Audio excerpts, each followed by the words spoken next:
On March 31st, 1993, actor Brandon Lee was shot and killed on the set of the film The Crow after a prop firearm malfunctioned.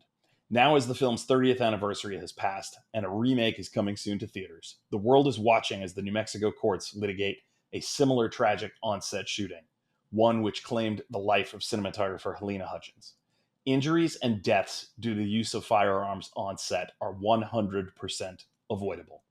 We're going to talk about how visual effects, planning, and a commitment to safety can make all the difference and make sure that Helena Hutchins is the last person to ever die due to the use of firearms on a movie set. Today on VFX for Indies.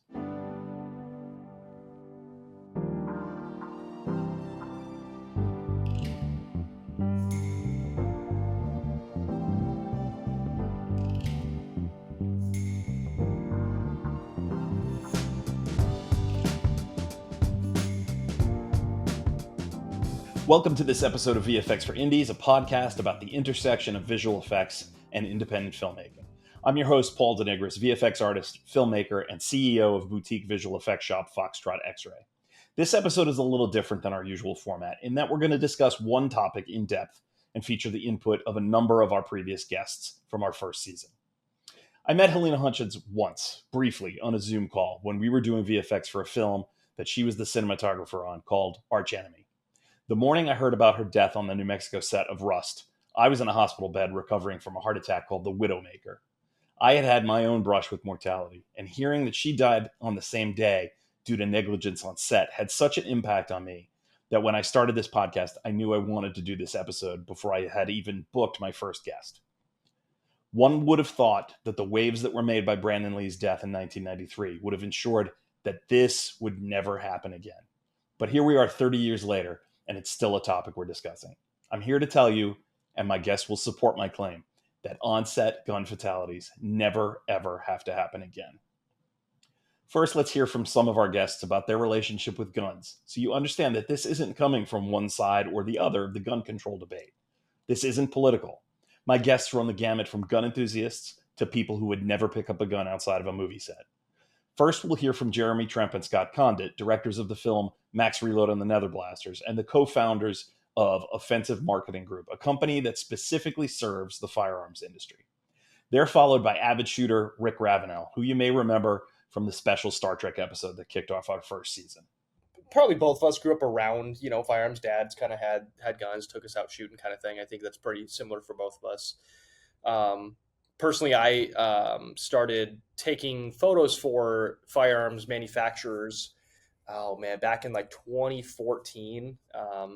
And you had been like writing for... Yeah, I'd been writing for a few publications that were firearms centric, but both survival firearms, just fascination with that kind of stuff. Yeah. So that when we linked up and formed this business in 2019, somewhere around there, we wanted to, we made the movie. We've been all things to all people as a production company.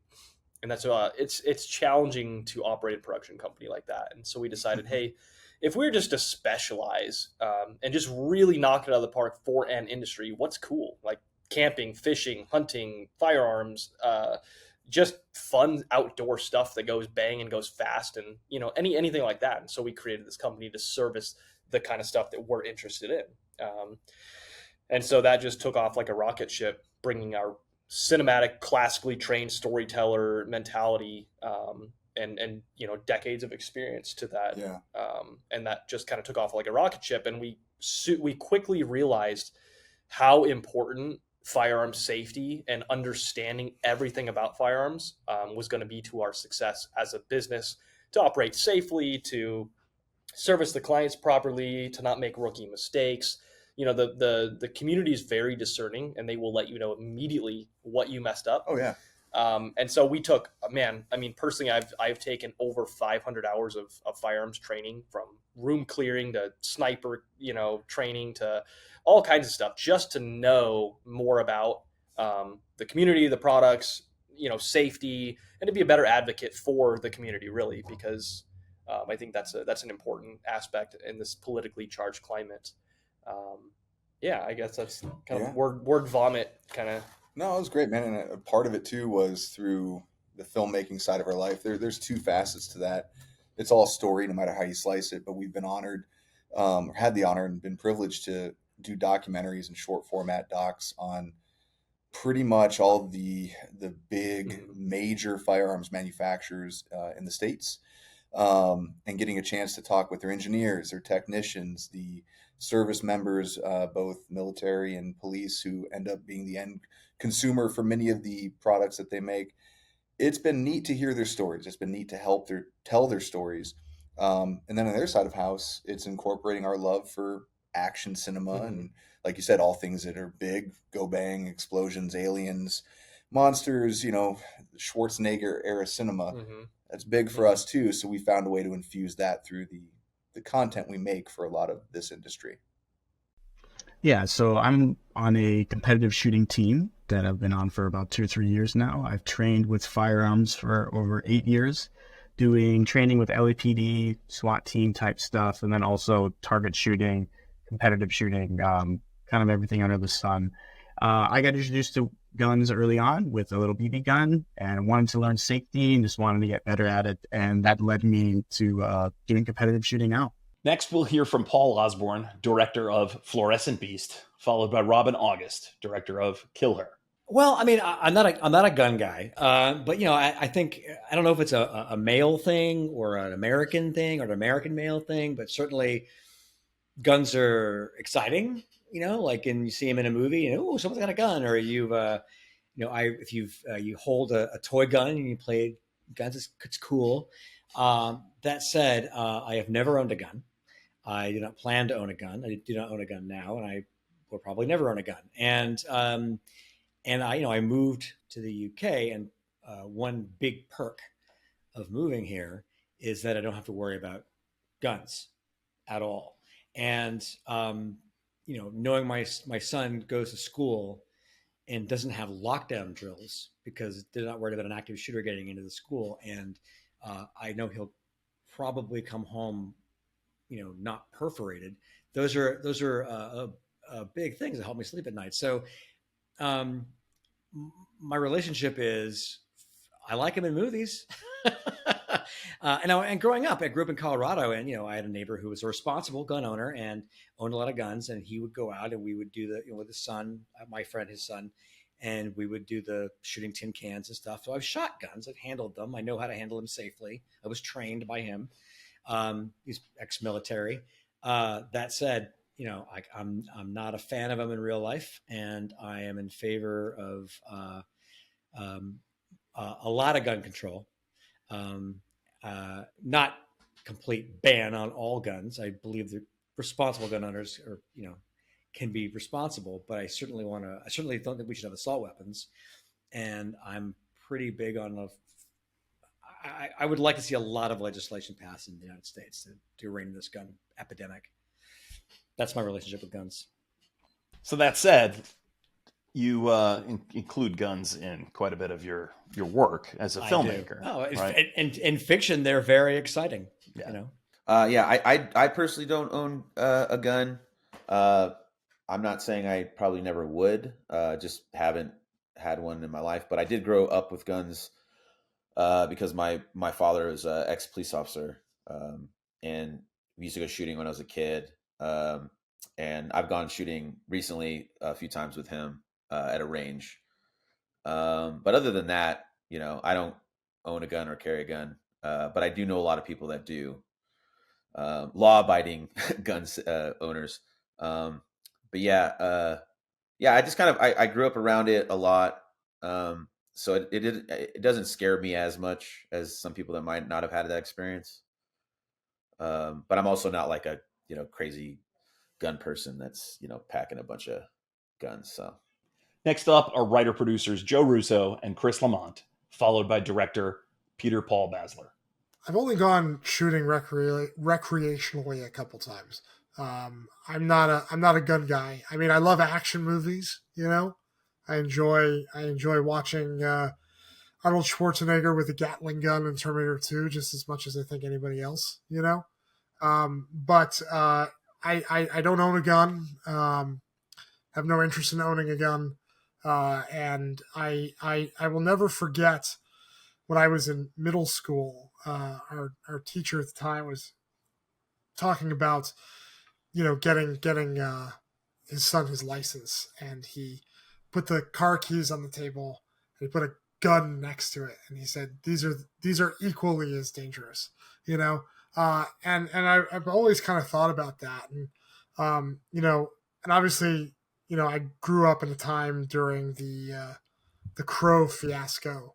I was pretty young when that happened, and when we lost Brandon Lee, and so that's always kind of like loomed over me, like the danger of guns on set has always kind of been something I've thought about and been conscious of, and when I brought guns into my short filmmaking, when I was getting started, I always had someone who knew guns really, really well on set, to be inspecting them, to making sure they were empty, to, again, to try to just minimize the risk of having the weapon, nearby.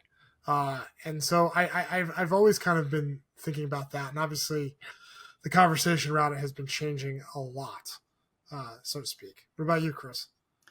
I hate guns. I hate the idea of guns. Never.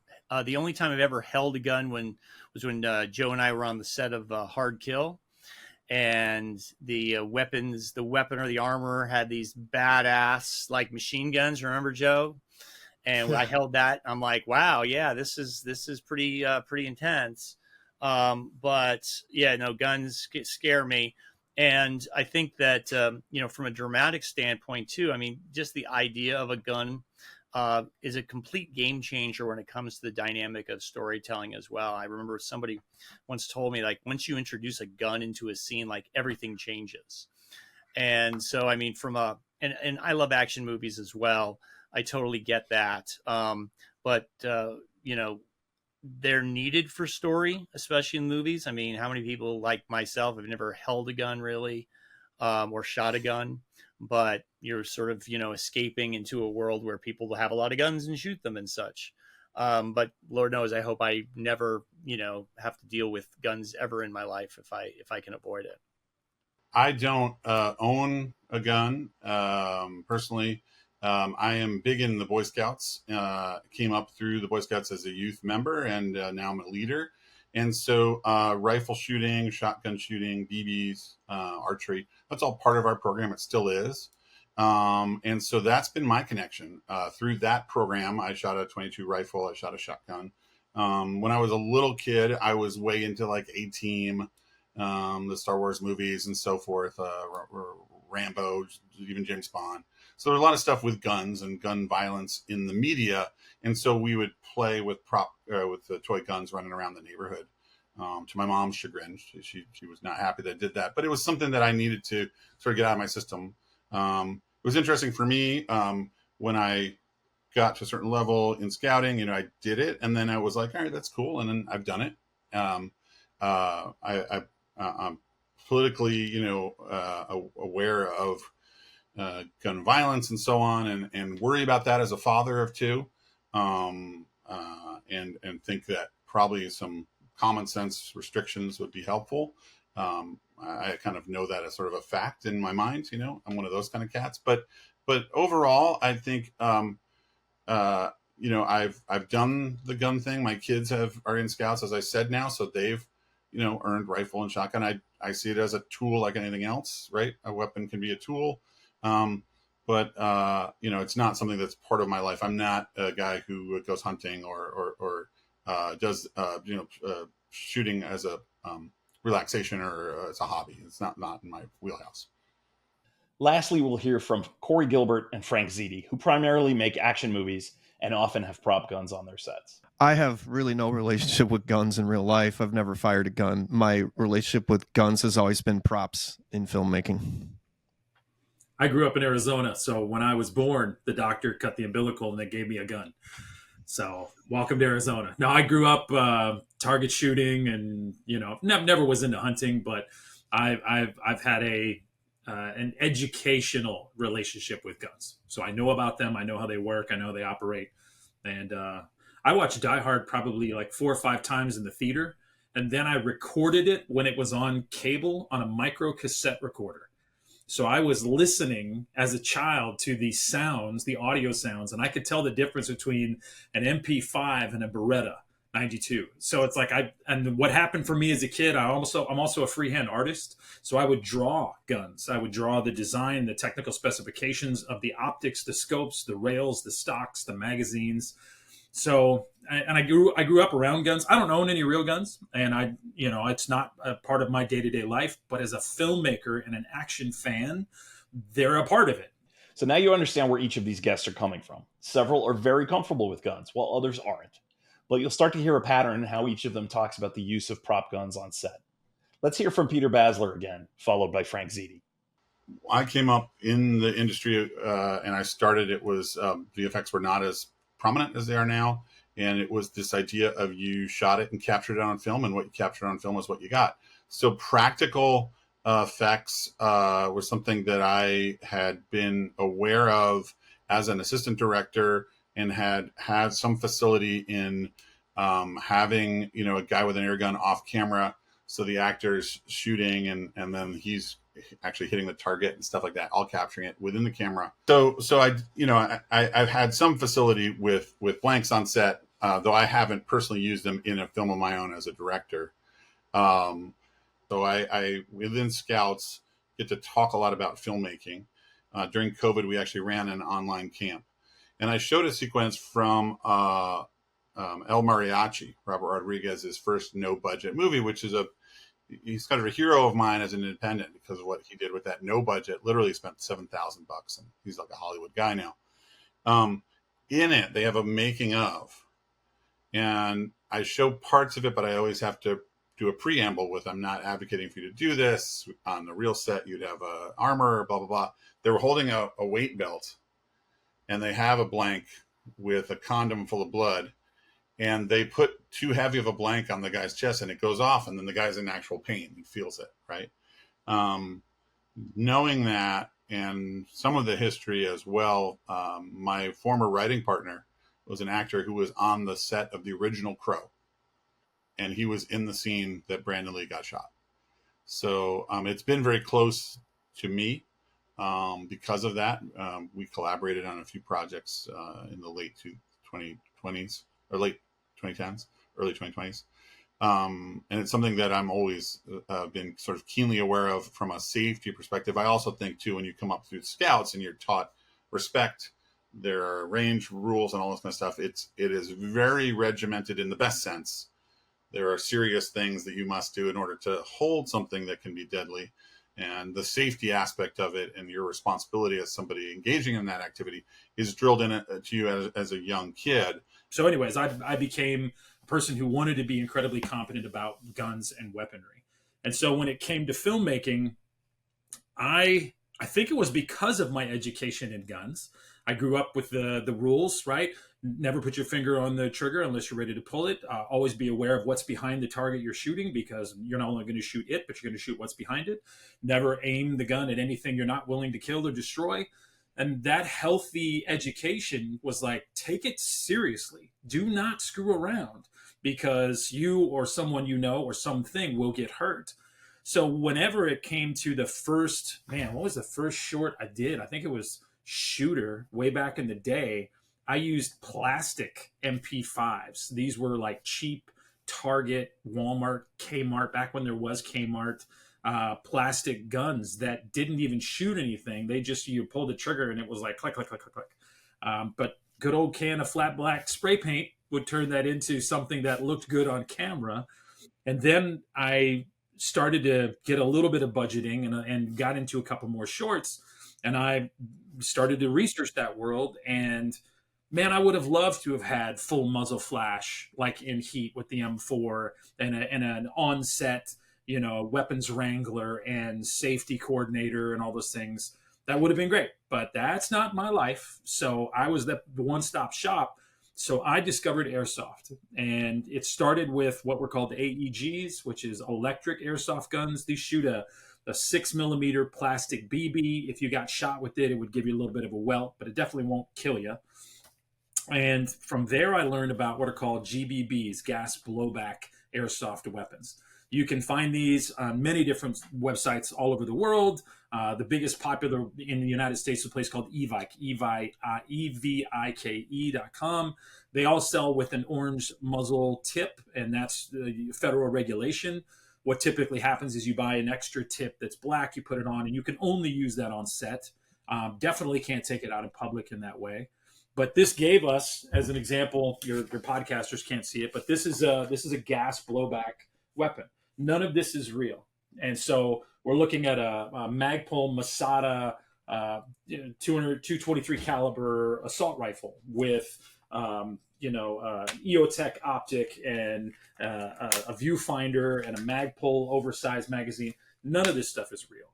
And this one is a real 100-round magazine, but I cut it out, took all the internals out, so it's totally defunct. It can't actually do anything. It can't actually hold any bullets. But this prop operates like a real weapon, but you can't put a bullet in there. So in no way, shape, or form can this thing become a lethal weapon unless I try to beat you to death with it, which would really be, extreme. But what this gives us is the capability to have on-camera realism with the peace of mind that nobody is going to have a situation like a Brandon Lee or the situation with Russ with Alec Baldwin. And that's totally separate. That's a whole separate conversation about set safety. The death of Brandon Lee looms large throughout the conversations I had with these guests.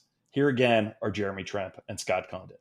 Dude, what a waste. What an absolute waste of precious life. I mean, it's gross negligence to its maximum. Like, it absolutely does not ever need to happen. Yeah. And I think a lot of it is it's cutting corners. It's being complacent. It's trying to save money. It's going too fast. Like, there's so many reasons this happens, but at the end of the day, it should never, ever happen. And it doesn't need to happen. Yeah. With all the safety protocols that have been put in place, all the options, all the trained professionals. Yeah. It's a craft, right? And there are rules and there are technologies that absolutely could mitigate and completely avoid the possibility of that occurrence from happening nowadays. And you see that at the highest level with films like John Wick, right? And that team does an insanely good job at ensuring that their set safety and protocols are the best possible, whether that's replacing and not even using live armaments and replacing it with muzzle flashes. And they do an exceptional job. But if you're working on an indie set, regardless, you treat every firearm with the respect it deserves, even if it's a set safe, prop firearm. And it's always a tragedy when something that could have been absolutely avoided happens regardless. In this case, it was loss of life. And it's just, it's hard not to get emotionally incensed about it, because the world we come from day to day at the Business with Offensive Marketing Group, the people we work with largely in part are not actors on camera. We cast from pools of military veterans, active and, retired, and law enforcement and special operators. And it doesn't matter if everyone in the room has stood around and seen that firearm was cleared before we go do another take. We will check it again. Right. And we'll say, please, for your own safety, let's just do another safety check before we go on this take. It takes half a second, but it can save the rest of someone's life. And it's a bummer, man, to hear that kind of stuff happen. I remember sneaking into the Crow when I was a kid, and it was such a sad thing. You had that amazing talent that no one will ever see another picture from ever again, or they won't get to spend moments with their family for something that could have been avoided. Right. As Scott says, this is something that 100% could have been avoided, especially now when visual effects technology is so affordable, so ubiquitous, so woven into every aspect of modern filmmaking. It is absolutely unconscionable that Helena Hutchins' son will now grow up without a mom, when there is absolutely no reason that a firearm capable of delivering a fatal payload should have ever been on that set. Again, let's hear from Paul Osborne. Right. Well, especially now, we do live in the digital age where it's so much, it's easy to add a muzzle flash with visual effects. And the ones that I've, seen added tend to be actual practical muzzle flashes that are shot in controlled conditions and uses plates and visual effects. So they look real and they look proper.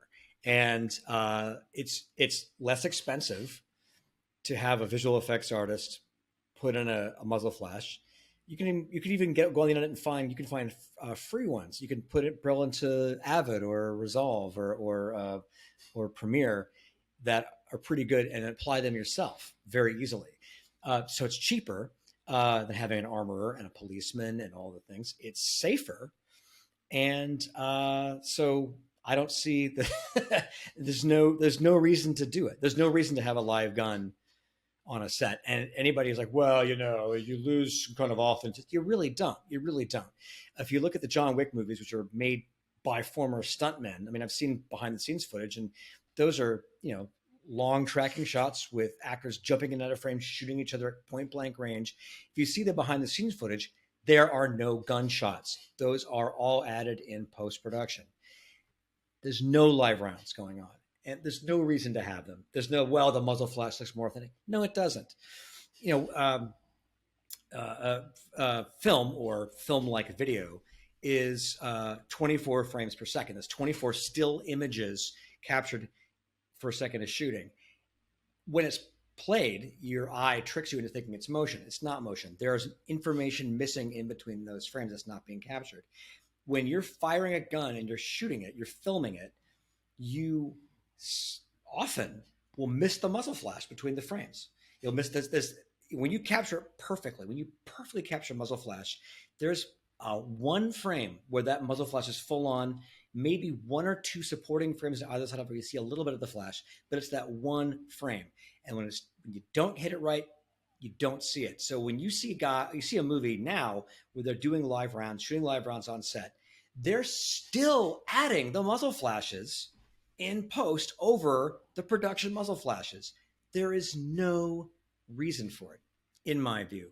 It's just a waste of money and endangering people.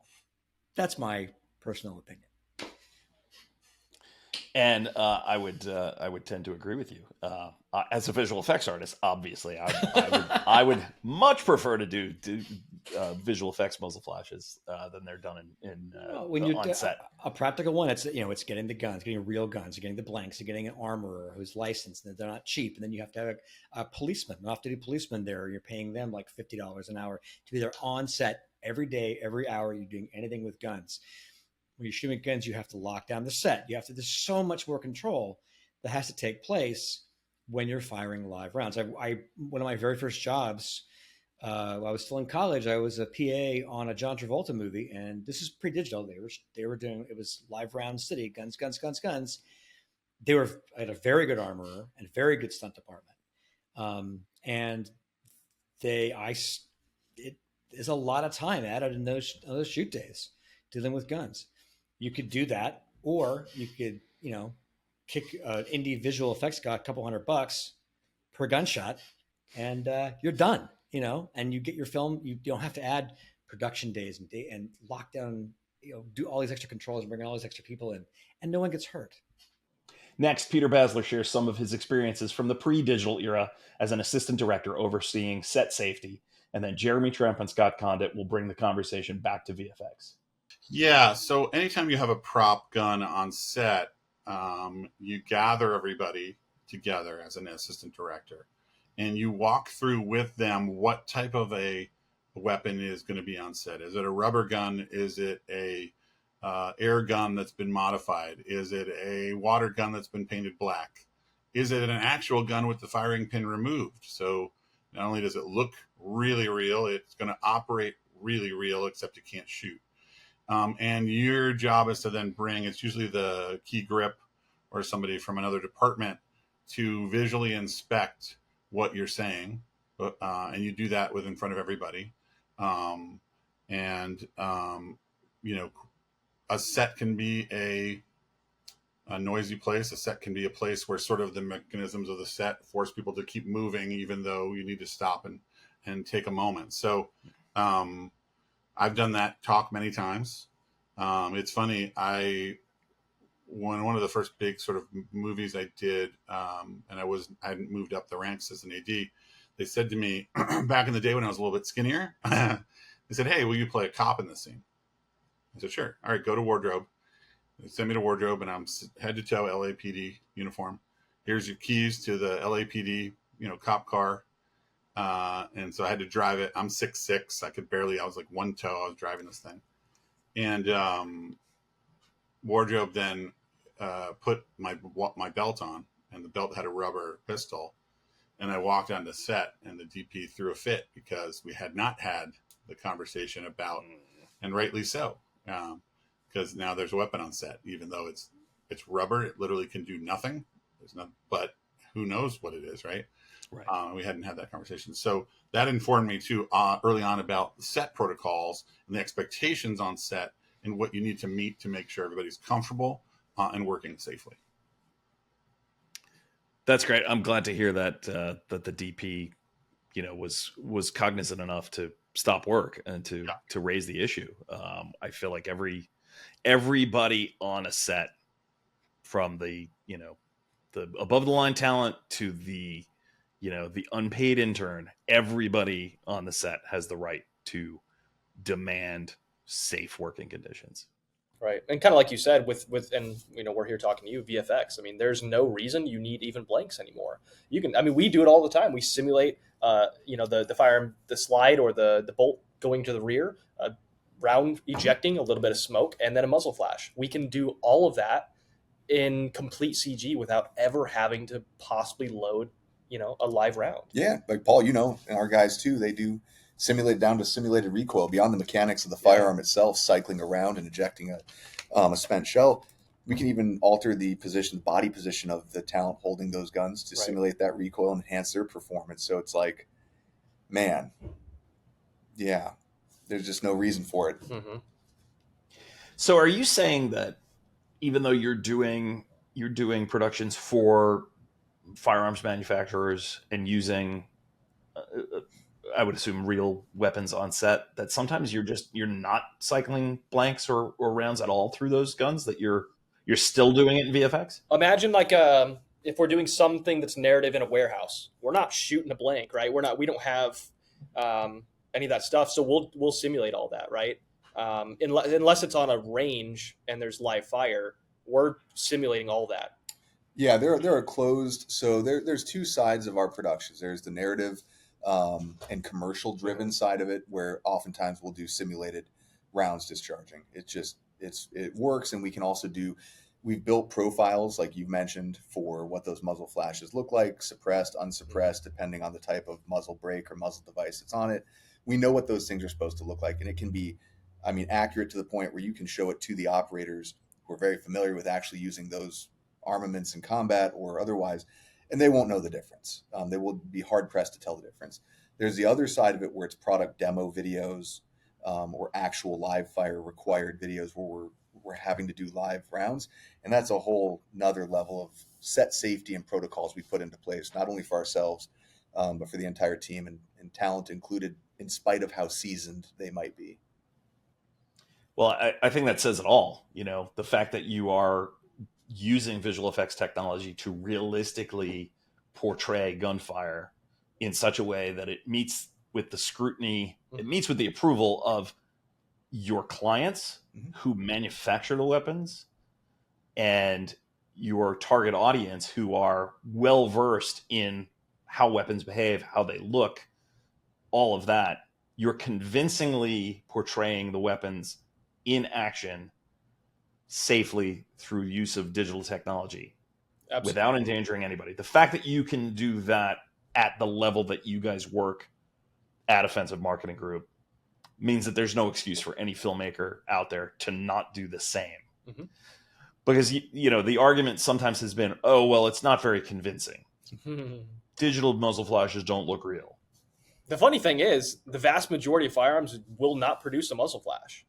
Yeah, so it's like if it's muzzle, if every single shot's a muzzle flash, you know exactly what you're doing. And I would encourage people to, hey, email us, right? Like reach out, but find someone who knows what they're talking about to help guide you through these processes, because it's tough to make it look convincing if you don't understand what it does look like, how that firearm operates, where the ejection pattern is, how the recoil should feel, right? So there is a lot of nuance that us as professionals understand about that. But you can find that, right? You can find a local firearms trainer wherever you live and say, hey, can I just pick your brain? I'm doing this thing. I'm doing it for safety. And they would be all about it. They probably call you out and say, hey, I have that same firearm. Watch it shoot. Take some video of it so that you can then recreate it, right? It's about being creative. And it speaks to the irony of it, too, because, like, as we all know, Hollywood culture definitely informs people's perception of firearms. And a lot of that's through the action movies and the way that people handle them in those films. But people, like, to your point, expect every gun to be throwing fireballs, and they just don't. So the profiles and the looks and the realistic expectation, of course, depending on what production you're involved in, if it's a stylized look you're going for or not, that might be up to the artist who's creating it. But yeah, if you're going for realism, there's Hollywood real and then there's real. Let's hear once again from Rick Ravenel, who over the course of his career has created VFX for numerous TV shows that feature digital gunfire and is a bit of an expert on quote unquote Hollywood realism when it comes to firearms.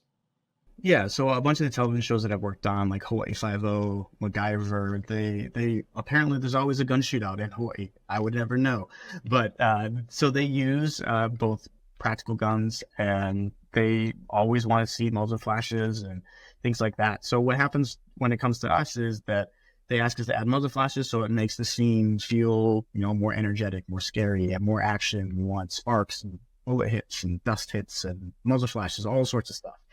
And it's without the effects, I mean, it kind of could still work, because with my experience, when I'm shooting outside, you don't see a lot of muzzle flashes. If you see anything, it's going to be a puff of smoke, and the gun cycles, you see a little cartridge eject, and that's about all you're going to see. But in our Hollywood action movie level stuff, everybody wants to see muzzle flashes, so we end up adding a lot of them. So what's your opinion on gun VFX versus practical guns on set when it comes to, both the efficacy of how convincing, how authentic it feels, and also, safety on set? Obviously safety is a big concern. You're training to operate your gun safely in your target shooting and all of that stuff. So, what's your opinion on that? Yeah. So for the gun nuts, right? We want to see stuff that looks real. Like, I want to see the newest, hottest, coolest guns on TV, because that's why I bought my first one, is because of Indiana Jones. I wanted his sidearm, and I bought it, and I've shot it before. It's a great gun. But the problem comes with the fact where you're like, do you use practical guns or do you use real guns? If you're using real guns, you need to have armors on set. Armors and all that stuff that goes into the safety of it, because you can train actors to do things, but you need to have contingencies all across the board for this type of stuff. So if you're using like a blank gun will cycle, which means, the slide will move and then it will go forward, which makes it look like a real gun. And there is a little bit of blowback, so the actor might react to that, which makes it feel a little more real. You add a muzzle flash to that, some other fancy stuff, it's going to look pretty good. If you use a fake gun, it's going to look like possibly a rubber prop, and they're just going to be waving it around, and that doesn't look as realistic. So I think there is definitely a middle ground there where you can use realistic looking props that have some, maybe it's blowback, maybe it's a blank, whatever it is, that lets the actor know, hey, I am shooting a gun right now. Because I feel like that's something that needs to be taken into account, because if they're just kind of waving and pointing, I mean, you wouldn't do that with a real gun in real life anyway, right? So if you can make it a little bit more realistic and say, hey, you're going to be shooting here, here, and there, that's a little more realistic and more believable once you add the visual effects into it. So using practical guns on set, very scary. You need to have people that know what they're doing. But if you're using replica guns, I think that could be the way to go. Right. So you're talking like an airsoft replica powered. Yeah, it could be an CO2. Airsoft replica, something that looks the part but doesn't but the problem with airsoft is it can shoot a projectile, so you need to have things that are completely unable to shoot a projectile and cannot be loaded with live ammo. You can't have anything come out of the barrel. I've been on shows where they have orange barrels, and we'll just remove that in post, because they're like, hey, we don't want to use something that looks really scary, because somebody points a gun at somebody else, even if it's in a movie, it's scary, right? But if it's a prop, maybe it's a little bit easier for someone to do that. So yeah, if you can find one that looks realistic enough but cannot harm anybody, I think that's probably the way to go.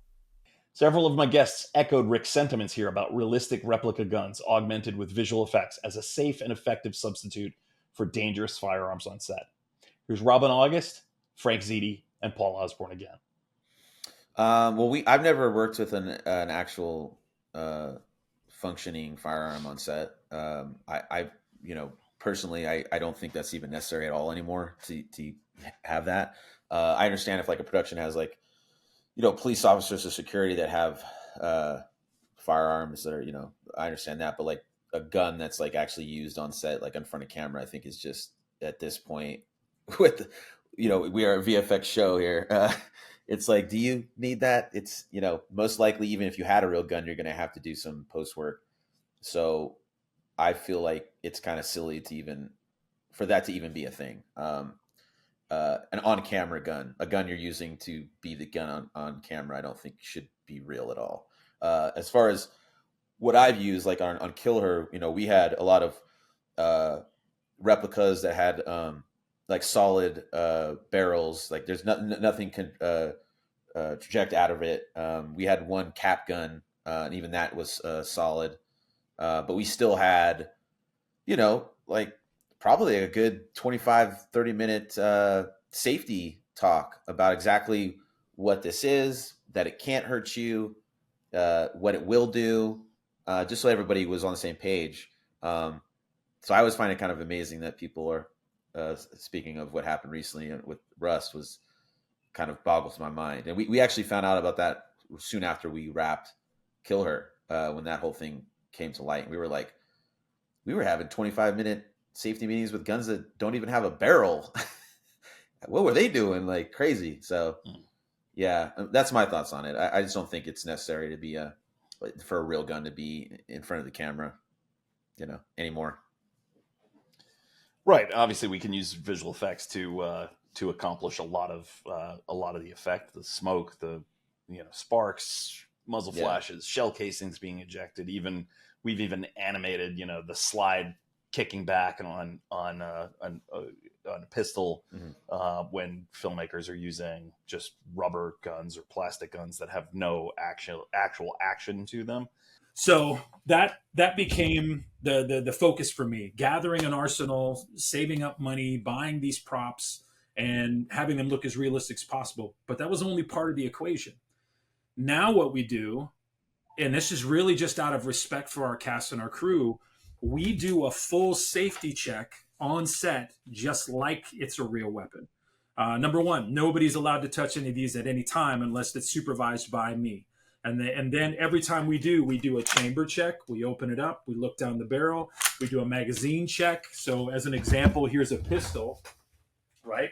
We'll take that pistol, which looks incredibly real, but we'll go and we'll show the actor that there's no way a bullet can go in this magazine, that this is just for little plastic BBs. We'll pull back the slide, do a full chamber check, let them look down the barrel. I'll look down the barrel with them, make sure that I'm the one verifying visually that the magazine's going in, also that it doesn't have air. Because what happens is compressed air goes in these, and that could projectile a BB. If somebody were stupid enough, I don't bring them, but if it by chance happened, you could shoot somebody in the eye, and that could be dangerous. So it's multiple layers of safety. We also have a safety talk. We round up all the actors beforehand on our very first shoot day. We let everybody, sound crew, camera crew, PAs, look at these weapons. We ask them at that point, does anybody want to touch them? Come up, grab them, get your hands on them, feel them, look at them, because it's really weird. They're like, can I take a picture? I'm like, now's the time to do that. Let's not do it when we're in the middle of a shoot. And that gives, Corey, I think we've had several people on several different sets, Black or Exile, come to us and say, thank you. I really appreciate that. It gives me the peace of mind as the boom operator that we are safe as a crew and a cast. So I think that's the magic. I think it is, you eliminate the safety aspect by not having a real weapon on set. And that's even a knife. Like if we're going to have a knife, I bring a rubber prop knife. But if it is a real knife, it's in my possession the whole time until it's shoot time. And then it goes back into a Pelican case. Most of the time I store all of these in Pelican cases, try not to let them out of my sight. Because the other aspect is, what if a cast member or a crew member takes one of these props for fun and goes off set. So now they're out in the parking lot, or now they're out in the street and a cop goes by. It's just, there's so many aspects of what you're going to do.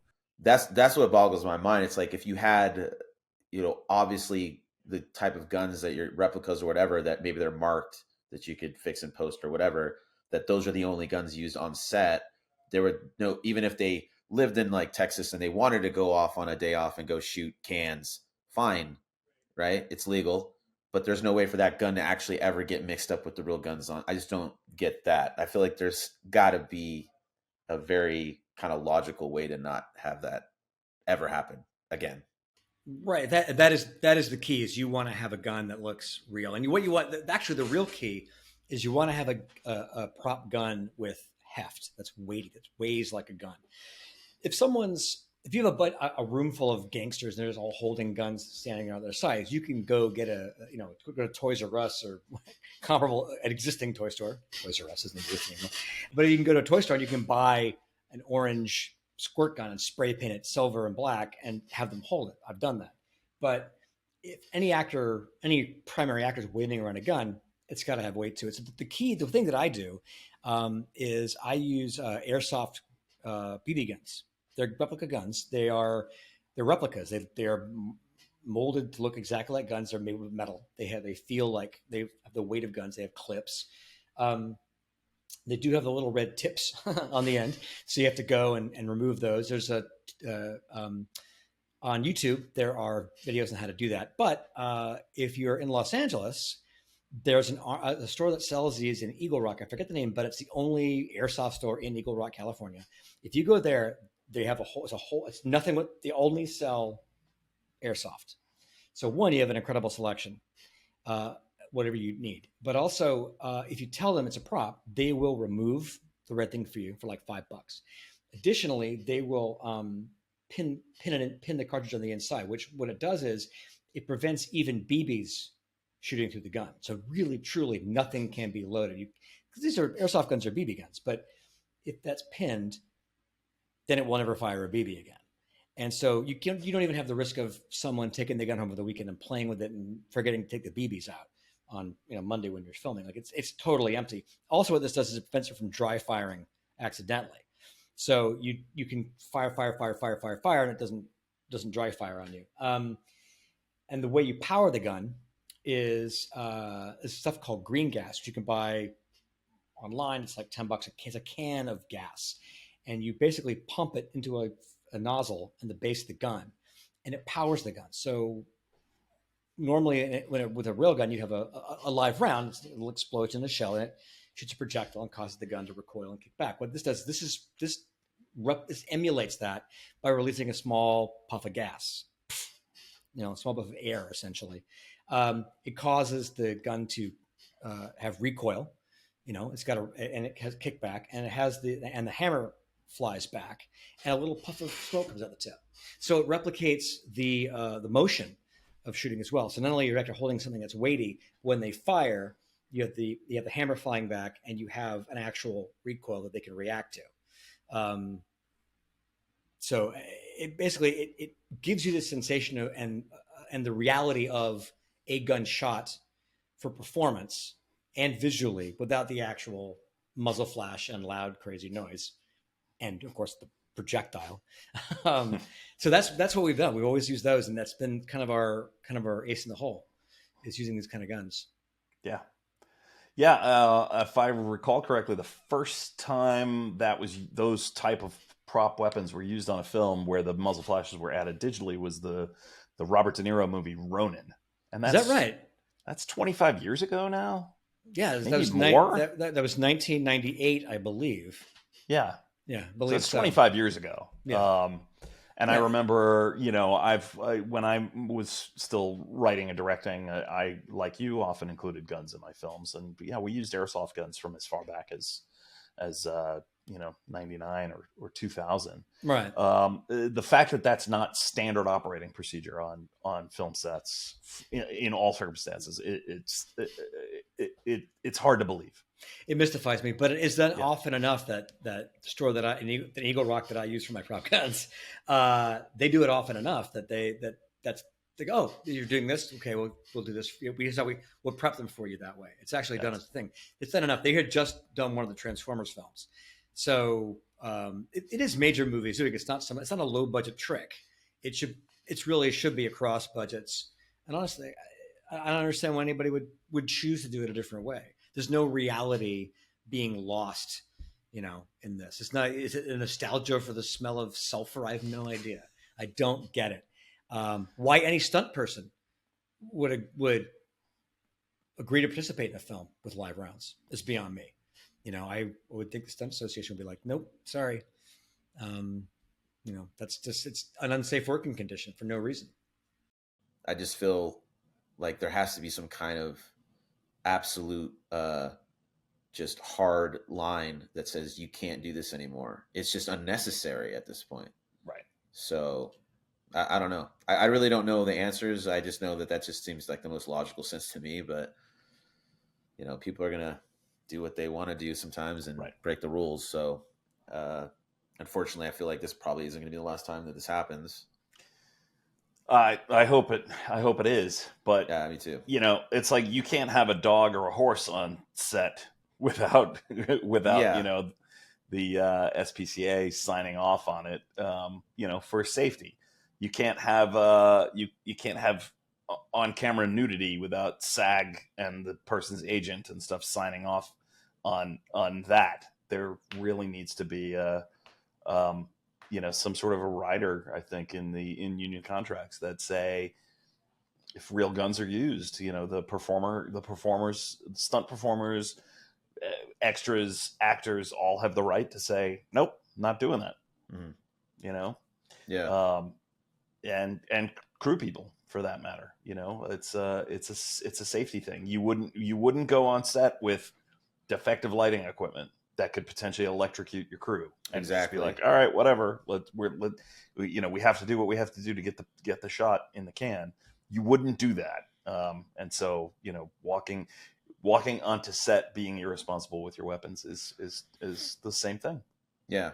Yeah. And I still don't think, if anybody would argue against that and say, oh, it's my right and all this stuff. I'm not even saying that there can't, like I said, there's a real gun on set. Does it have to be the gun that's in front of the camera aimed at the camera? No. Yeah. So that's my biggest thing is it's like, I don't know how to change it, but I do feel like as far as a prop gun on camera, it does not. I feel like there just should be a rule that it can't be a real gun. I don't know. I mean, I'm not a law person. I'm not a legislator. I just know that I don't need to use it. Even if it's like, oh, it has to look real and it's cool to say that it was real. It's like, I'll just get an amazing manufacturer to make the gun exactly the way it would look like. If I really want it to look like that way, it's a little extra work. Boo hoo. Who cares? Yeah. It's not worth someone's life. So. That's my thoughts on it. Yeah. But yeah, I'm not saying I'm anti-gun, law-abiding gun. Right. But as far as in this industry on camera, I just don't think it's just not necessary anymore. Agreed. Yeah. Agreed. Do we have to have real dynamite too? Come on. Yeah. Let's just let it spark until it gets right down to here, and then we'll put it out. Yeah. It's like, no, man. No, we wouldn't do that. Yeah. Let's reconnect with Chris Lamont and Joe Russo, who recently had an experience with real firearms on the set of a film that they wrote called Hard Kill, which starred action movie icon Bruce Willis. So you mentioned Hard Kill, and I know you guys were on set. As you said, you were on set, and there were practical weapons on set. Days. We're only on set for 2 days. Well, we showed up on we did 2 days. We went the 2 days that we knew Bruce Willis was going to be there. Because I'm like, we're meeting Bruce Willis, all right? These guys may have taken a beautiful science fiction script and reduced it to a one-note actioner. But damn it, Bruce Willis is in this movie, and it's John frickin' McClane, and we are going out to Cincinnati in 20-degree weather, and we're going to meet Bruce Willis. So, yeah, we did that. We did that. Okay. We did that. And they were firing not live rounds, but blanks, correct? Correct. Yes. Okay. Yeah. So what was that? What was that scenario like? I mean, a lot of people potentially viewing this maybe have never been on a set where there's a lot of automatic weapon fire. Well, Bruce Willis or not. It wasn't my first interaction with it. I worked on the movie The Kingdom in 2000. I think it came out in 2007. Mhm. And so I was there for a lot of the action sequences and stunts on set, which was great. I specifically remember running Gatorades to the stunt drivers who had crashed cars in the freeway. It was pretty surreal. Things were literally on fire as in bringing people drinks. But that was kind of when I was like enamored by the magic of action movies. And then when we did Nightmare Cinema, we fired some live rounds too, with blanks, like blank rounds. And so that was really my first experience with that. And I think the thing that people don't realize is how slow that process is. And it's slow for a reason. A friend of mine described it as it's the Swiss cheese effect, right? Any slice of Swiss cheese has holes in it, right? But if you stack enough pieces of cheese on top of each other, eventually you close all the holes. And so there's a lot of steps that have to happen when you introduce even a dummy weapon that doesn't fire anything. You have to, the assistant director has to show everyone, has to show that it doesn't fire. If it's not a dummy, you have to show that it's unloaded. If it's a blank, you have to walk everyone through that. So, when things go wrong when it comes to guns on sets, they really truly are freak accidents when they happen. Somewhere along the way, someone slid a piece of cheese out from that stacked, pile, and allowed something to get through. And so, when we were on set for Hard Kill, I think it was no different. I don't remember it being any different, even though they were moving fast. Anytime weapons were fired, things kind of slowed to a halt. Everyone walked through. They did the whole process. But the one thing I remember on Hard Kill was is that we were there when Bruce Willis was firing a gun. And the issue is that Bruce didn't hear action. And so Bruce, basically, it was rolling and there was supposed to be a cue for him to fire the gun. And he basically, as soon as they said action, he fired. And there was supposed to be a, like an action, a second action for them to fire the gun. And it freaked everybody out because of what, like just Joe said, is that there's all these things are in place. And just an actor missing the cue to fire the gun was something that basically kind of shocked everybody. And so there was a retool and everyone got set and they made sure that Bruce had the cue as well. But even something like that, an actor not hearing a cue completely changes the whole dynamic of what's going on. But the reality was they had all the safety things in place. They had all the Swiss cheese in place. So even though he made a mistake, he missed his cue, he went early, nobody was hurt, nothing bad happened, like no one was in the line of fire. I think this story came out in the LA Times after it was revealed that Bruce had aphasia publicly. We went in knowing there was something going on with Bruce. We didn't quite know what it was at that point in time. But this came out very publicly because of what happened on the set of Rust. People were kind of looking for any other examples of this. I would say, other than the fact that he missed his cue, there was nothing about that experience. In my opinion, I don't think anyone, I didn't feel like I was in any danger. I don't think Chris felt like that either. Everyone was where they were supposed to be. It was a very safe set. It was just an unfortunate thing, I think, that happened because he was battling in a very early version of this illness. Yeah, but I mean, that's the kind of thing that can happen to anyone on set, right? It's Absolutely. really easy, especially when you're dealing with action. You've got a lot of moving parts.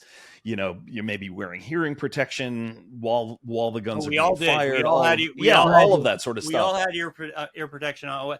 No, it was very well. Right. I mean, it was very professional, and it was the first time that I had seen any sort of live gunfire on a set, but that whole experience, you know, I walked away from that saying, "Gosh, do we really need to be firing blanks on sets?" You know, and I understand why directors and filmmakers want to do it. So then when visual effects artists started saying, hey, we can do muzzle flashes, it's like, wow, like that's a really safe choice that a lot of people, you know, should be doing. That's why it was really, you know, hard to imagine a set where they're still using blanks to me when the whole Rust situation came out. Well, you know, the point of this podcast not necessarily to litigate with what happened on Rust, because as Joe said, freak accident and a number of different factors, but I think more than a few slices of Swiss cheese got left off that stack. The whole point of this is not really to place blame or anything like that. The point of this is, as you said, Chris, we can do that in visual effects. And it sounds to me like you guys have had a recent experience on another action movie that you wrote. Yeah, we had a movie that went into production in New Mexico 3 weeks after 3 weeks after Rust shot. It was an action thriller called The Locksmith, and the producers very publicly declared that there would be no live guns on set. Part of it was to, you know, respect the fact that the New Mexico film community went through a tragic experience. And I think part of it was to, you know, try to show that we could be a model for low budget indies moving forward, that you could do, you know, this type of VFX on a budget and do it well. And I mean, you know, I've seen the end product of the movie, and I think that they did a really good job with all of the gunplay in that picture. All the VFX on it looked really, really strong, I thought. Yeah, and if you do want to watch The Locksmith, it is on Hulu, and I'd recommend that more than watching Hard Kill. Just want to throw that out there. And yes, no, I mean, you know, you can't tell. I think that's the neat thing when you're looking at a movie like The Locksmith that made a deliberate choice to stay away from, you know, any sort of, you know, live gunplay. And you can't tell the difference. I think it's kind of, you know, it's very telling to other filmmakers that this is a tool for safety. You can still use a gun as part of the storytelling process, but, you know, it's not necessary to even a hint of endangerment when it comes to safety of cast and crew. And safety is the most important thing. You know, everyone enjoys making movies, but there's no reason why someone should get hurt because I mean, the only time someone would get hurt is because of, you know, negligence, you know, in some respect. And so I'm a huge fan, you know, personally of the choice of not, you know, using blanks. And I understand that the industry, you know, as a whole is really starting to embrace this idea that you just don't need live guns on set. Absolutely. My company, we worked on one of Bruce's last movies as well, called Vendetta, and 90% of the gunplay in that movie is digital.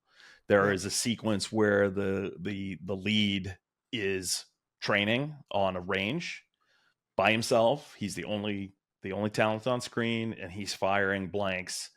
Guess what? We added muzzle flashes to every one of those shots too, because the reality is even blanks don't always create a muzzle flash.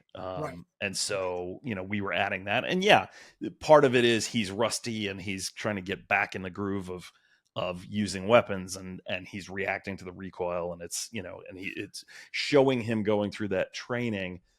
It'd be kind of hard to do with you know, dummy props and completely digital gunfire. It is doable though. There have been plenty of times where we've created recoil. You know, we've actually animated the person's arm and the gun moving, creating that recoil. There's also a lot that actors can do with muscle memory. Send them to the range under safe conditions, teach them how to really shoot, and then put an airsoft gun in their hands on set and let their muscle memory do the work. Inevitably, when discussing visual effects as a substitute for the traditional way of filming guns using blanks, the issue of realism comes up again and again. Jeremy Tremp and Scott Condit previously mentioned that they're able to achieve the kind of realism that meets with the approval of both gun manufacturers and gun enthusiasts. So I asked my guests to talk through the issues they have when these effects are done poorly and how filmmakers can achieve best results. First, let's hear from my fellow VFX artist Rick Ravenel about his biggest pet peeves when it comes to badly executed gun effects. And you may be surprised to hear that a lot of it actually has nothing to do with the visual effects component at all. I think it would be the slide not cycling and no brass being ejected by the rounds. Obviously, they never reload either in action movies, but that's kind of funny now. But yeah, like if you're using a pistol, the slide has to move, right? And this is a sound thing, but for striker-fired guns, you don't click on the empty chamber. It won't work. It just clicks once and then nothing happens. So whenever you see that, that's kind of like, okay, well, that's kind of fake. But slide cycling, get the shell that's coming out of the chamber. I think all of that is important, because if you don't do that, it just does not look real. Yeah, my biggest pet peeve is people, and this happens more in indies than, let's say, network TV or something, is people who are handling guns who obviously have never handled a firearm before. Yeah. I think that's a big deal when it comes to safety, number one, but also selling the idea of that this character is supposed to be carrying this for their job, and they're using it like Nerf gun or something. You're like, come on, guys, yeah. But that's just hard to learn. Like, learning the manipulations and learning how to use a gun properly is difficult. So, I mean, I give it up to the actors to go to training. One of the guys I shoot with, his name is Taryn Butler. He runs Taryn Tactical. He trains all of a lot of celebrities, and they take it very seriously. They go to his range and learn how to do the stuff, and then like you'll see it in like The Punisher. People like that, like they do really, really good in the movies and the TV shows because they know how to use those weapons. But I mean, that training is expensive, and so at the very least, if you can have somebody on set that is a good teacher and able to help people learn how to handle firearms in an appropriate way, then it's going to look as realistic as possible. I get the number one thing that annoys me is finger discipline in movie posters. It's always on the trigger. It's like, come on, guys, like it's just so wrong. I don't know. It bothers me. Yeah, but same thing like in like a TV drama, if they're clearing a room, like you're not clearing a room with your finger on the trigger. Like that doesn't happen. Like with your partner walking in front of people, like you're not going to be doing that, So it's like little things like that. But as far as the VFX are concerned, it's definitely the manipulations of the gun and how it cycles. Yeah, because we can obviously add the smoke and the shell casing and the sparks and the muzzle flash. We can do all of that, right? But if the prop itself isn't behaving like a gun and isn't being handled like a gun, there's only so much we can do. It loses authenticity. I agree. There have been times where filmmakers come to us with obvious rubber props and we end up having to animate the slide.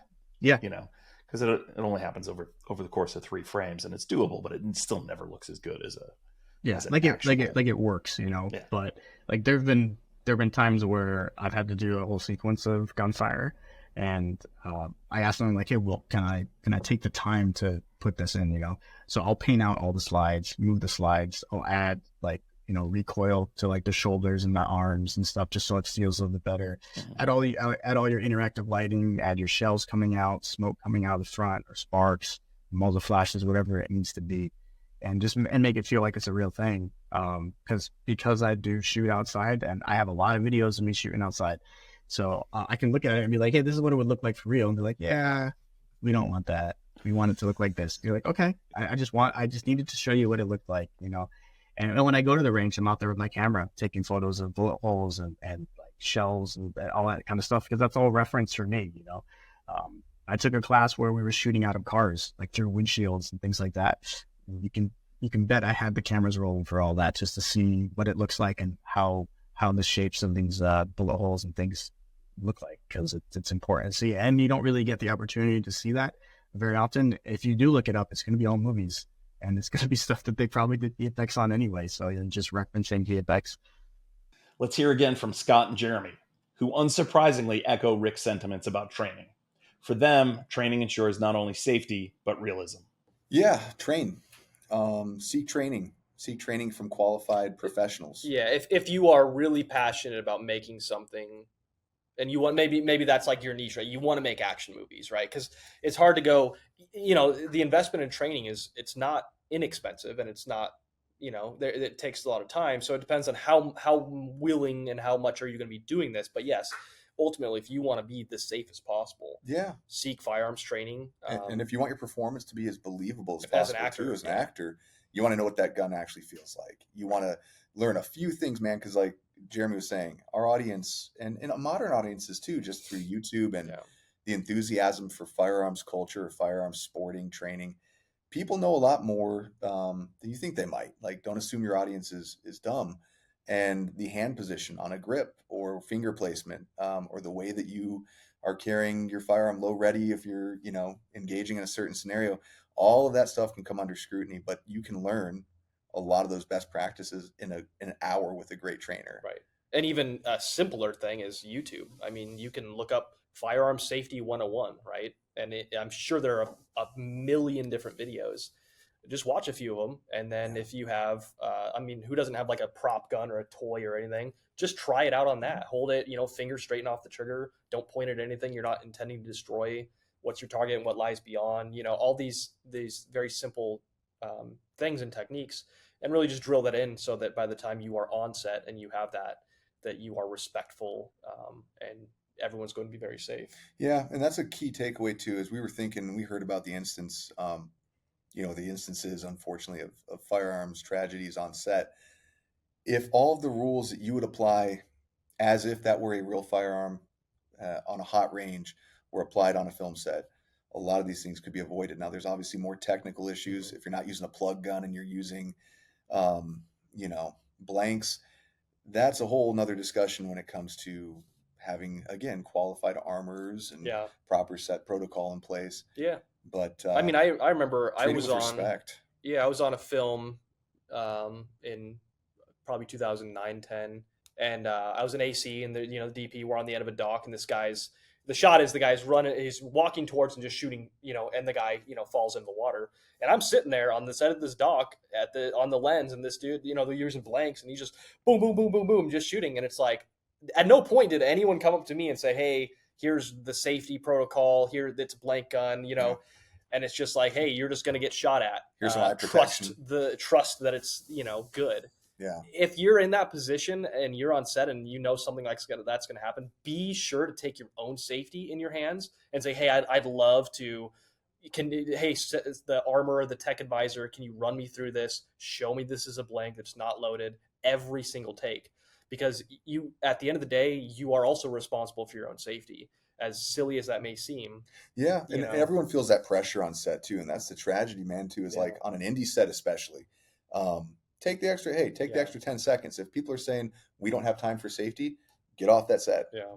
Agreed. It is the armorer's responsibility, but it's also the actor's responsibility. You put a gun in an actor's hand, and they need to know enough to know what they're looking at, to know what to ask for, to know how to register when the armorer says this, and this, make it safe, to be able to independently confirm that. Sure. People ask me, I get asked a lot by young people trying to break into the industry. And when actors ask me, what's something I could do to better prepare? I give them the number one piece of advice I give them is go take a firearms class. Yeah. Yep. Yeah. And if they're not getting that from their acting coaches, right? Their acting coaches are telling them, go take stage combat and go take fencing and go take equestrian, blah, blah, blah, because you're going to have to ride a horse in a movie. If you're in Arizona, you're going to be cast in a Western, right? You're going to have to throw a punch, take a punch. Well, odds are pretty good you're going to play a cop, a criminal, a terrorist, or a soldier. Learn how to handle a fucking gun so it looks real, and so you're safe, and so everybody goes home at the end of the day. Yeah, that's it, man. And if you're a director or a producer, find someone that can be an armorer and the tech advisor, and say, hey, you hand me the firearm. When it's done, I'll hand it back to the person. It's my ultimate responsibility, and I can also advise on how they're, the placement, holding, etc. But have someone who knows what they're talking about, and that's not, you can tell when someone's really into it and really into being that guy. Make sure that you have someone that's a professional, that's not gonna make risky decisions because they think it's cool for Instagram, right? 100%. Know who you're working with. Yeah. No, number one, hire an armor and a firearm safety person, whatever that looks like. Sometimes they come as a package deal where they actually might bring prop guns. I have buddies that do this for a living, so they have their own prop guns. They bring all their own insurances to set, because insurance is a big deal when you're dealing with firearms.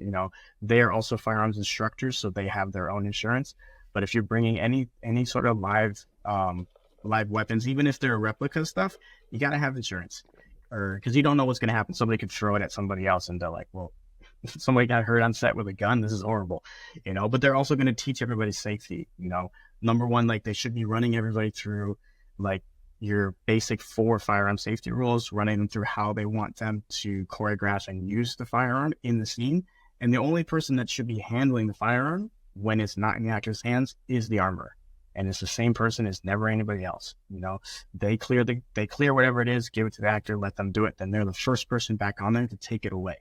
So they always have eyes on and hands on these firearms, and then to think about like what other type you're going to use. Like if you're using like a CO2 thing, make sure you have CO2 cartridges in there.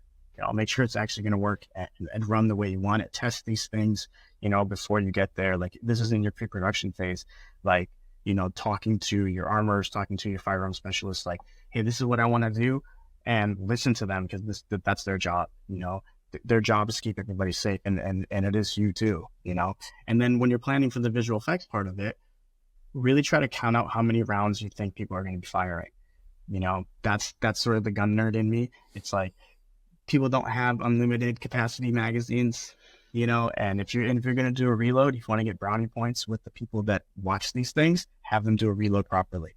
Something cool like that. Like that really sells it to us that, like, okay, these people know what they're doing, and I think it really adds to the realism. Yeah, absolutely. If you look at the John Wick movies as a really good example. Yeah, Keanu stuff like that. is so disciplined about his weapon. Yeah. And there are times in the movies, in scenes, where he does reloads that weren't planned. Yeah. Because he had a jam and had to clear it while staying in character, continuing to do his choreography and reloading as if it was, really life or death. Yeah, like for real. Yeah, exactly. And it adds so much, like you are 100% convinced that John Wick is the expert marksman, shooter, exactly, that he's made out to be. And some of that might be too much to expect from an actor, right? But if you can give them a little bit of confidence with it, because what we've seen, like even being a firearms instructor and teaching new people are very timid around firearms, and for obviously great reason, right? So if there's any kind of knowledge that you can pass off to them from the armor or from your military advisor or whatever, to let them know, like, hey, it's okay, this is what you're going to be doing, this is how it's going to work. Maybe they demo it for them and walk them through it, because you need to have people feel comfortable with these tools. It could be anything that you're using on set. You need to be comfortable with them and trust that it's not going to hurt them, the other actors, and that there are safety precautions in place if something does happen. One last time, let's hear from Corey Gilbert and Frank Ziti. Again, a lot of what they have to say here echoes what you've already heard from Scott, Jeremy, and Rick. But I think these things can't be stressed enough. Safety on set is that important.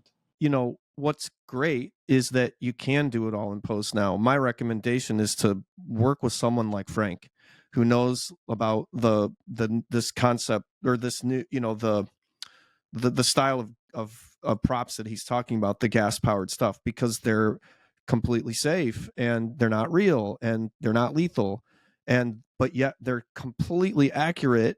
And not only for the actors to like do all the motions of loading the magazines and the clips, but they have the weight, and so the actors can really feel like it's real, but yet they're totally safe. So, work with someone like Frank, who knows about the type of non-lethal weapons that do look amazing and accurate on camera. that's what you should do, because now, like he said, it's all out there now and it's affordable even for independent filmmakers to buy this stuff or even rent it. And so, that's my recommendation.